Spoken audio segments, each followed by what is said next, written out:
এখন আমরা আছি চাঁদপুর জেলায় হাজীগঞ্জ থানায় বড়কুল ব্রিজে।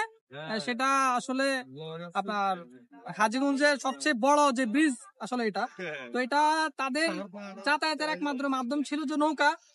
তারা প্রচুর পরিমাণে দুর্ভোগ পোহাতো এই যে যাতায়াতের কারণে, কিন্তু এখন আলহামদুলিল্লাহ ব্রিজটা হওয়ার কারণে, বড়কুল ব্রিজ আসলে এটা হওয়ার কারণে তাদের যে এখন দুর্ভোগ যে সমস্যা, এটা আসলে খুব সহজেই মিটে গেছে। আর আপনারা তো আসলে ভিডিওর মাধ্যমে অলমোস্ট দেখতেছেন যে মানে কিরকম যে এটার ইয়াটা, তো এটার সৌন্দর্যটা বা এটা কেমন দেখা যাচ্ছে। মামা এখানে যে আসলা, তোমার কাছে কেমন লাগতেছে?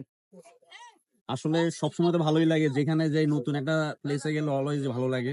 হাজীগঞ্জ আসলে এক কথা জন্মস্থান বললেও চলে, কারণ ছোট থেকে এখানে বেড়ে ওঠা।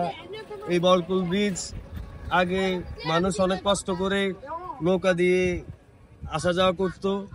আসলে এখন এই ব্রিজটা হওয়াতে এর সৌন্দর্যটা আরো অনেক বেড়ে গেছে, কারণ এই জায়গাটা এমনিতে অনেক সুন্দর। আপনারা দেখতে পাইতেছেন যে আশেপাশে আসলে অনেক সুন্দর প্রাকৃতিক দৃশ্য। হ্যাঁ, নদীমাতৃক দেশ, নদী, মাটি, মানুষ, আমরা একসাথে আসলে জড়িত।